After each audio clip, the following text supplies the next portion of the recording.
بیٹی کے ساتھ خلیفہ بغداد نے اعلان کیا آج میلاد کا دن ہے. اناؤنسمنٹ سنائی دی اسے، اناؤنسمنٹ اس نے سنی. ایک منادی نے ندا کی اور گلیوں بازاروں میں صدائیں آ رہی تھیں، آواز آ رہی تھی کہ آج خلیفہ بغداد کے گھر میں، اس کے محل میں میرے آقا صلی اللہ علیہ وسلم کی بزم میلاد ہے. اس کے دل میں بھی تمنائیں مچل رہی تھی، آرزو تھی، خواہش تھی کہ میں بھی آقا کے میلاد کی محفل میں جاؤں. خلیفہ بغداد کے محل میں محفل میلاد ہے، میں بھی جاؤں اور فیض حاصل کروں، میں بھی جاؤں. اور پھر اب اسی طرح رکے رہنا ہے، ٹھیک ہے نا، ہلنا نہیں ہے بالکل، آگے پیچھے دیکھنا بھی نہیں. ذرا بھی آپ آگے پیچھے دیکھیں گے تو لوگ آپ کو دیکھیں گے. پھر میں انہیں کہوں گا ان کو دیکھ لو، پھر بعد میں مجھے دیکھنا. ہاں تو یہ تو کرم ہے نا. تو یہ کھڑے ہیں، اگر آپ بیٹھ جائیں تو کتنا مزہ آئے گا، کتنا سکون ہوگا. میں کہا کرتا ہوں ہاں بیٹھ جائیں، مزہ آئے گا انشاءاللہ.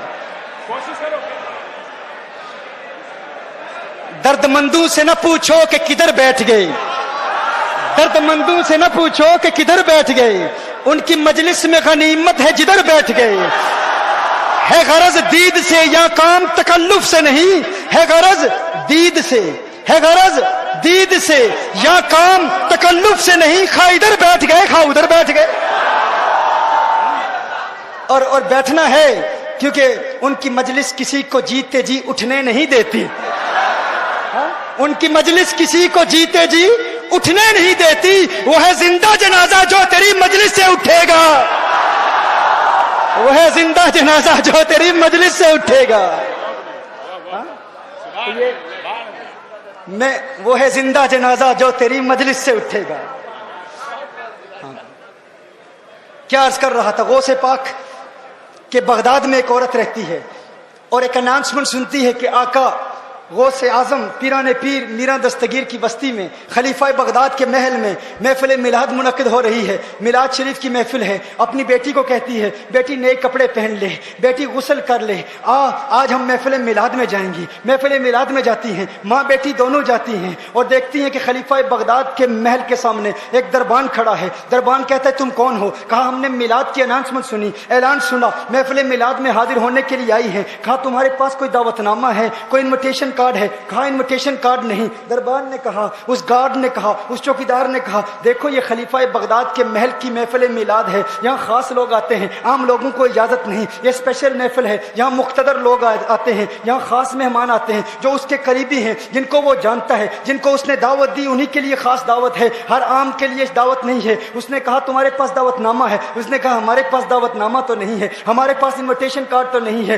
اس نے کہا پھر تمہیں آنے کی اجازت نہیں. اس نے کہا انویٹیشن کارڈ تو نہیں ہے لیکن آقا کا پیار تو ہے نا، آقا کی محبت تو ہے نا، آقا سے عشق تو ہے نا. اگرچہ انویٹیشن کارڈ نہیں لیکن ہم حضور سے محبت تو کرتے. اس نے کہا نہیں نہیں، یہاں محبت نہیں چاہیے، یہاں انویٹیشن کارڈ چاہیے. انویٹیشن کارڈ ہوگا، دعوت نامہ ہوگا تو اندر داخل ہونے کی اجازت ہوگی. جاؤ تم چلی جاؤ. ماں اور بیٹی روتے ہوئے واپس جاتی ہیں. بیٹی کہتی ہے ماں دیکھ ہم غریبوں کو محفل میلاد میں بھی کوئی نہیں جانے دیتا، ہم غریبوں کو میلاد کی محفل میں جانے کی بھی اجازت نہیں ہے. ماں نے کہا ہے بیٹی گھبرانے کی ضرورت نہیں، محفل میلاد کے لیے خلیفہ بغداد کے محل کا احتیاج نہیں، محل کی ضرورت نہیں. ارے آقا فقط محل والوں پر کرم نہیں فرماتے، اگر ہم محفل میلاد کا انعقاد دل کی گہرائیوں سے کریں گی تو آقا ہمارے کچے مکان پر بھی کرم فرما دیں گے.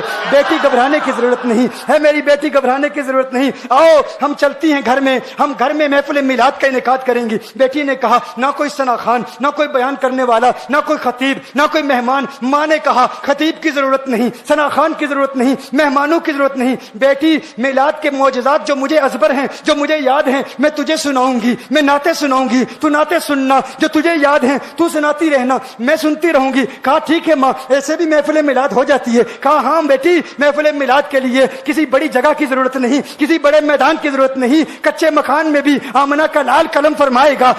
ہم دل سے محافل میلاد کا انعقاد کرتی ہیں. دونوں ماں بیٹی گھر چلی جاتی ہیں. ماں میلاد کے معجزات سناتی ہے، پوری رات یوں بیت جاتی ہے، نعتیں سناتی ہے، پوری رات یوں بیت جاتی ہے. سحری کے وقت ماں نے بیٹی سے کہا بیٹی میں نے تازہ وضو کرنا ہے، باہر جا پانی بھر کے واپس آ. بیٹی کمرے سے باہر جاتی ہے، دروازہ کھولتی ہے، بیٹی کی چیخ نکل جاتی ہے. بیٹی واپس اندر آتی ہے، ڈر کے مارے واپس آتی ہے. ماں نے کہا بیٹی کیا ہوا، کس چیز نے تجھے ڈرایا؟ کہا ماں دیکھو باہر کون آیا ہے، ماں دیکھو باہر کون آیا ہے. کہا کون آیا ہے بیٹی، باہر کون آیا ہے؟ کہا ماں باہر تو. کہا بیٹی ہم غریبوں کو